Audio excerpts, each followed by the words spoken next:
Bismillahirrahmanirrahim. Assalamualaikum warahmatullahi wabarakatuh. Kami dari kelompok 6 akan membahas energi dan gelombang mata kuliah konsep dasar IPA yang diampu oleh Bapak Haji Yayan Calian MPD dan juga Ibu Ine Martiana Pratiwi MPD. Kemudian ini ada anggota dari kelompok 6 yaitu ada Salsabila Fujinur Admin, Siti Nur Hasanah, Sania Fadilah dan juga saya pribadi Willy Siti Sofia. Bismillahirrahmanirrahim.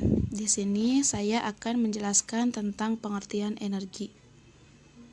Energi adalah kemampuan melakukan kerja. Disebut demikian karena setiap kerja yang dilakukan sekecil apapun dan seringan apapun tetap membutuhkan energi. Sedangkan menurut KBBI, energi didefinisikan sebagai daya atau kekuatan yang diperlukan untuk melakukan berbagai proses kegiatan. Energi merupakan bagian dari suatu benda tetapi tidak terikat pada benda tersebut. Lalu energi ini bersifat fleksibel, artinya dapat berpindah dan berubah. Pada dasarnya ada dua jenis energi dominan di bumi. Yang pertama berasal dari matahari dan yang kedua adalah sisa-sisa bara api proses pembentukan bumi yang bersifat internal. Yang selanjutnya adalah jenis-jenis energi. Jenis-jenis energi ada dua. Yang pertama, energi yang berasal dari fosil dan energi terbarukan. Energi yang berasal dari fosil adalah energi yang kesediaan sumbernya di alam terbatas. Sumber energi yang berasal dari fosil adalah sebagai berikut. Yang pertama, batu bara. Batu bara adalah salah satu bahan bakar fosil. Sering dikenal dengan batuan sedimen yang dapat terbakar, terbentuk dari endapan organik. Unsur-unsur utamanya terdiri dari karbon, hidrogen, dan oksigen. Yang kedua, minyak bumi. Minyak bumi terdiri dari campuran kompleks dari berbagai hidrokarbon. Sebagian besar seri alkana, tetapi bervariasi dalam penampilan, komposisi, dan kemurniannya. Nah, yang ketiga ada gas alam. Gas alam sering disebut dengan gas bumi atau gas rawa. Adalah bahan bakar fosil berbentuk gas yang terdiri dari metana. Gas alam ini dapat ditemukan di ladang minyak, ladang gas bumi, dan tambang batu bara. Nah, yang kedua tadi energi terbarukan. Energi terbarukan ini mulai dikenal pada tahun 1970 sebagai upaya untuk mengimbangi pengembangan energi berbahan bakar nuklir dan fosil. Definisi paling umum yang sering kita dengar adalah sumber energi yang dapat dengan cepat dipulihkan kembali secara alami dan prosesnya berkelanjutan. Nah, sumber utama dari energi terbarukan adalah yang pertama energi panas bumi. Energi panas bumi berasal dari peluruhan radioaktif di pusat bumi yang membuat bumi panas dari dalam serta dari panas matahari yang membuat panas permukaan bumi. Suhu di pusat bumi diperkirakan mencapai 5.400 derajat Celcius. Ada 3 cara pemanfaatan panas bumi. Yang pertama sebagai tenaga pembangkit listrik dan digunakan dalam bentuk listrik. Yang kedua sebagai sumber panas yang dimanfaatkan secara langsung menggunakan pipa ke perut bumi. Yang terakhir sebagai pompa panas yang dipompa langsung dari perut bumi. Lalu yang kedua ada energi surya. Energi surya adalah energi yang dikumpulkan secara langsung dari cahaya matahari. Tenaga surya dapat digunakan untuk menghasilkan listrik menggunakan sel surya, menghasilkan listrik menggunakan menara surya, memanaskan gedung secara langsung, memanaskan gedung melalui pompa panas, memanaskan makanan menggunakan oven surya. Lalu yang ketiga ada tenaga angin. Tenaga angin merupakan pengumpulan energi yang berguna dari angin. Turbin angin dimanfaatkan untuk menghasilkan energi kinetik maupun energi listrik. Lalu yang keempat ada tenaga air. Tenaga air adalah energi yang diperoleh dari air yang mengalir. Tenaga air memanfaatkan gerakan air biasanya didapat dari sungai yang dibendung. Lalu yang terakhir ada biomasa. Tumbuhan biasanya menggunakan fotosintesis untuk menyimpan tenaga surya, udara, dan CO2.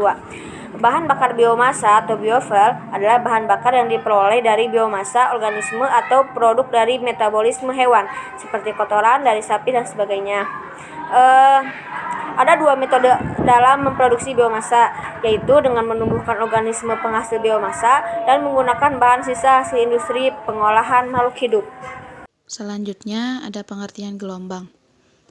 Gelombang adalah suatu getaran yang merambat, dan gelombang yang bergerak akan merambatkan energi atau tenaganya. Ada sebuah ilustrasi mengenai gelombang yang sering kita temui dalam kehidupan sehari-hari. yaitu ketika kita melempar batu ke dalam permukaan air yang tenang, Gangguan yang kita berikan menyebabkan partikel air bergetar terhadap titik seimbangnya.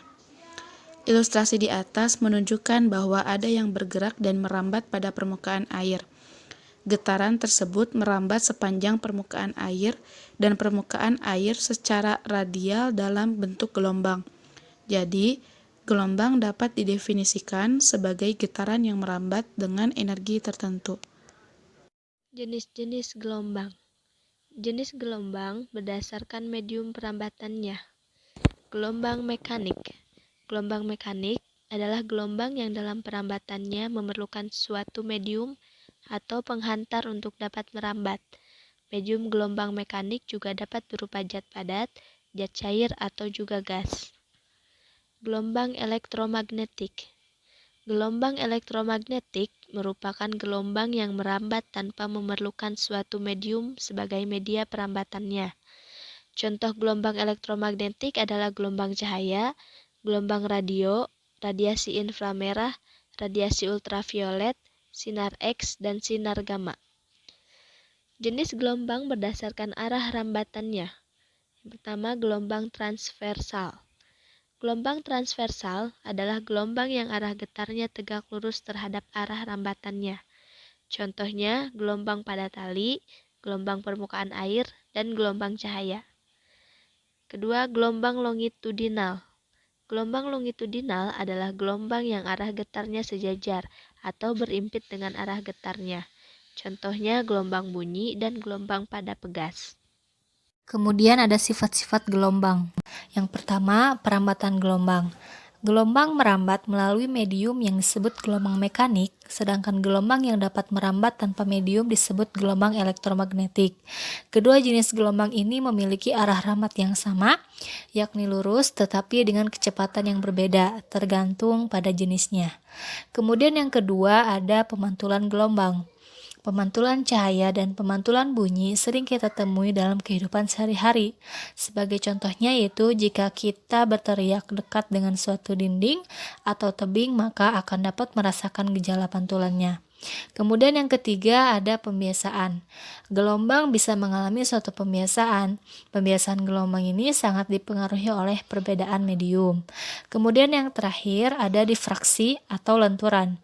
Peristiwa gelombang bisa terjadi bila gelombang datang terhalang oleh celah sempit, sehingga dari celah sempit tersebut timbul gelombang baru yang merambat ke segala arah yang mempunyai lingkaran. Sekian dari kelompok 6. Terima kasih atas perhatiannya dan mohon maaf apabila banyak sekali kekurangan. Wabillahi taufiq wal hidayah. Wassalamualaikum warahmatullahi wabarakatuh.